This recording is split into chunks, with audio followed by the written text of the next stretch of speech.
नमस्कार दोस्तों, stock market studies में फिर से एक बार आपको बहुत-बहुत स्वागत है। तो आज यहाँ पे मैं डिस्कशन करूँगा एक ऐसे कंपनीज़ के बारे में, जो देखा जाए तो एक पेनी स्टॉक जैसे अभी फिगर में चल रहा है। तो एक टाइम इस कंपनी का परफॉर्मेंस अच्छा खासा देखने को मिला था। अभी देखा जाए तो कुछ टाइम में लगातार गिरावट देखने को मिला है। तो अभी इसका करंट प्राइस जो रेशियो है, करंट जो प्राइस है, वो ₹100 के नीचे है। तो इस कंपनी के बारे में क्यों बात करूँगा, सबसे पहले बता दूँ, बहुत सारे दोस्तों ने कमेंट किए थे। साथ ही साथ इस कंपनी के बारे में कुछ पॉइंट्स ऑफ व्यू से भी आपको कुछ चीज़ दिखाऊँगा, जहाँ से आपको खुद पता चलेगा, क्या इस पेनी स्टॉक के ऊपर निवेश करना चाहिए कि नहीं चाहिए। तो चलो, सब कुछ डिस्कशन करूँगा, तो उससे पहले चैनल को सब्सक्राइब नहीं किया, तो ज़रूर कर लीजिएगा और बेल आइकन को हिट करके ऑल भी कर दीजिएगा, ऑल नोटिफ़िकेशन पाने के लिए। और टेलीग्राम में अपडेट हमेशा दिया जाता है, जाकर टेलीग्राम को जॉइन करिएगा। जहाँ पे आपको daily basis, intraday, swing trading, short term trading के भी लर्निंग के प्रोसीड्यूर आपको सिखाया जाता है। जाकर आप सीख सकते हैं, सीखकर आप स्टडी करिए, उसके बाद आप खुद ट्रेड ले सकते हैं, किसी के ऊपर डिपेंडेंट नहीं होना पड़ेगा। जाकर एक बार चेकआउट जरूर करिएगा। तो चलो देख लेते हैं आज के स्टॉक के डिटेल्स के बारे में। तो कंपनी का नाम कौन सा है? कंपनी का नाम है स्कीपर लिमिटेड, जो देखा जाए तो एक फिटिंग्स, पाइप फिटिंग्स एंड देखा जाए तो एक इंजीनियरिंग सेगमेंट में काम करने वाला कंपनीज है। तो इस कंपनी का जो और मतलब परफॉर्मेंस है, उसको दिखाने से पहले कंपनी के कुछ डिटेल्स आपको डेटा में दिखाना चाहूँगा। कंपनी स्टार्ट हुआ था 1981 से, तो अराउंड अराउंड आप बोल सकते हैं कंपनी 50 साल हो चुके हैं। मतलब 50 साल नहीं, 40 साल से भी ज़्यादा हो चुके हैं। तो कंपनी एक पुराना कंपनी है, ऐसे नहीं कि कंपनी आज का कंपनी है। कंपनी एक पुराना कंपनी है। कंपनी कौन-सा सेक्टर के ऊपर काम करता है आप देख सकते हैं। इंजीनियरिंग है, इंफ्रास्ट्रक्चर के ऊपर काम करते हैं एंड यहाँ पे देख सकते हैं पॉलीमर जो सेक्टर है उसके ऊपर भी काम करते हैं। अगर मैं इंजीनियर सेक्टर के ऊपर आपको डिटेल्स दिखा दूँ, तो आपको कुछ इस तरीके से डेटा दिखेगा कौन-सा प्रोजेक्ट के ऊपर वो काम करते हैं। इंजीनियरिंग सेक्टर के ऊपर जाऊँ तो आप देखेंगे ट्रांसमिशन टावर्स। ट्रांसमिशन टावर क्या होते हैं? देखिए मान के चलिए आप बहुत सारे रास्ते में जब जाते हैं बड़े से बड़े इलेक्ट्रिसिटी का टावर्स आपको देखने को मिलता है। जिसके माध्यम से एक जगह से दूसरी जगह पावर ट्रांसमिशन किया जाता है। तो उसके प्रोजेक्ट के ऊपर भी कंपनी काम करते हैं। टेलीकॉम टावर्स, आप टेलीकॉम टावर्स के ऊपर बोलने का कोई चीज़ नहीं है, क्योंकि आप सभी जानते हैं कभी भी हम लोगों को फ़ोन में नेटवर्क नहीं होता तो हम गाली देते हैं टावर्स कंपनी को। तो एक्चुअली प्रॉब्लम्स कुछ और है और हम लोग बोलते कुछ और है। तो साथ ही साथ आप देखेंगे तो पोल्स, पोल्स मतलब जितने सारे ब्रिज होते हैं, तो ब्रिज के जो वायर्स होते हैं, तो इसी वायर्स के ऊपर कंपनी काम करता है।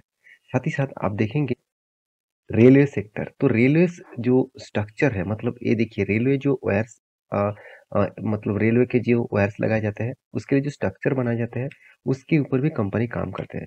साथ ही साथ आप देखेंगे तो हॉट रोल स्ट्रक्चर, मतलब बड़े-बड़े जो कंस्ट्रक्शन के काम किए जाते हैं, उसके ऊपर भी कंपनी काम करते हैं। साथ ही साथ टावर्स के जो एक्सेसरीज़ होते हैं, उसके प्रोडक्ट भी कंपनी बनाते हैं।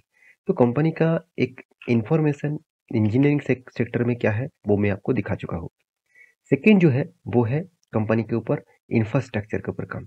इंफ्रास्ट्रक्चर मतलब ईपीसी, मतलब जो जितने टावर्स आपने दिखाया, मतलब आपको दिखाया उसी के प्रोडक्ट है।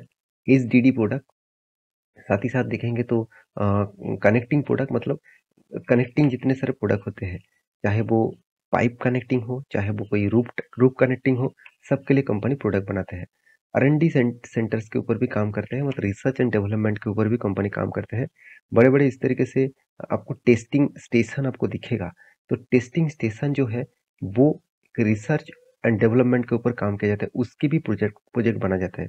मैं पहले इस तरीके से जब स्ट्रक्चर एक जगह पे देखा था, मुझे कन्फ्यूजन था इस स्ट्रक्चर बनाया क्यों गया है? ये स्ट्रक्चर से क्या होने वाला है?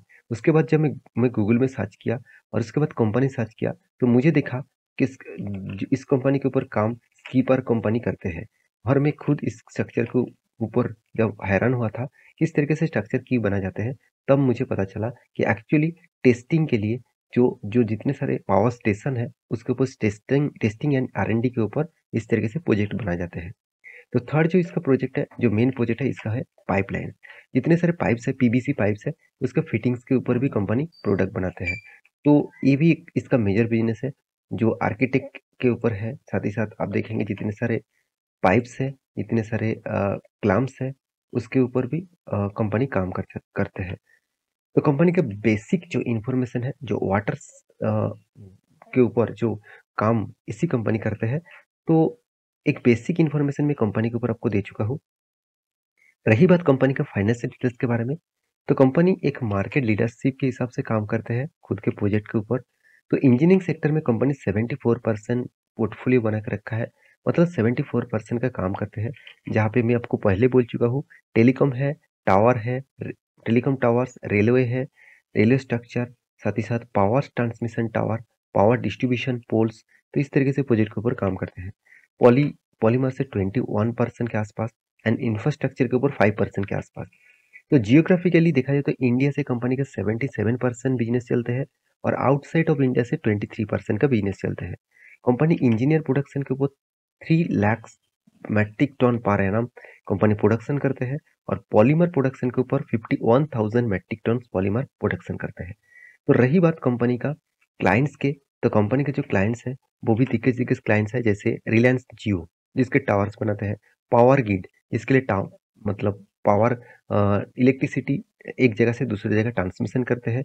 तो उसके ऊपर भी कंपनी का काम है।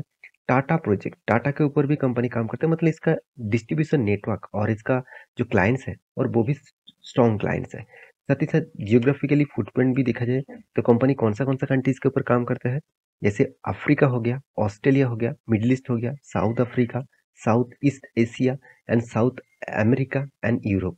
इसका मतलब ग्लोबली मार्केट में भी अच्छा खासा एक रन मतलब बिजनेस करके बैठे हुए हैं। तो कंपनी का बेसिक इन्फॉर्मेशन और जो डिटेल्स है वो मैं आपके सामने यहाँ पे डिस्कस कर चुका हूँ। अभी रही बात कंपनी का फाइनेंशियल डिटेल्स के बारे में, ध्यान से इस चीज को देखना, तभी आपको पता चलेगा कि हाँ इस कंपनी का फ्यूचर में आपको निवेश करना चाहिए कि नहीं चाहिए।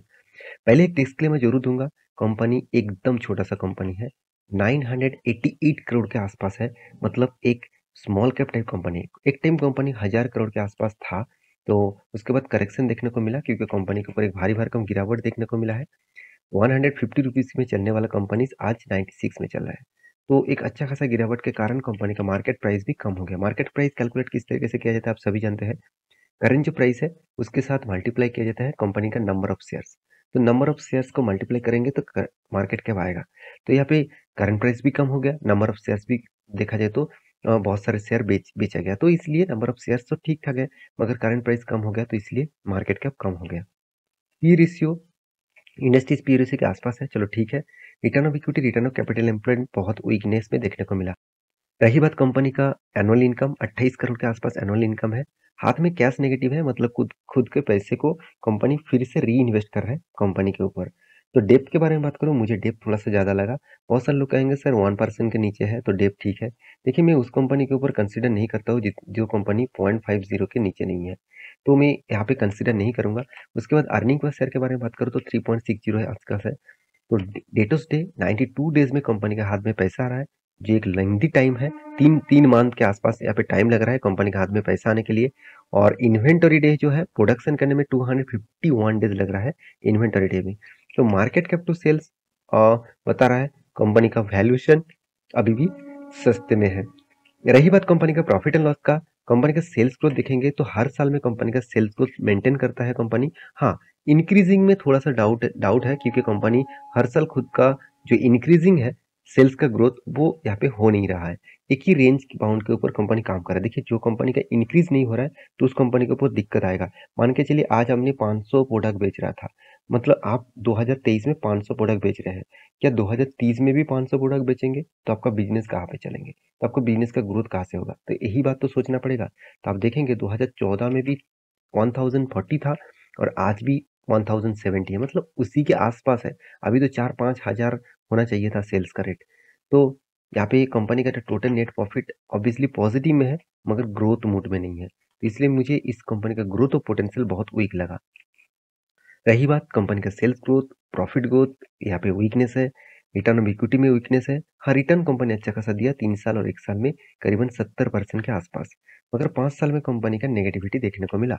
तो रेशियोज के बारे में बात करें, कंपनी कंटिन्यूसली रेशियोज को जो मेंटेन यहाँ पे देखने को मिला, तो आप देख पाएंगे कि बीच में कंपनी के इन्वेंटरी मतलब प्रोडक्शन करने में टाइम कम लग रहा था, अभी फिर से टाइम ज्यादा लग गया।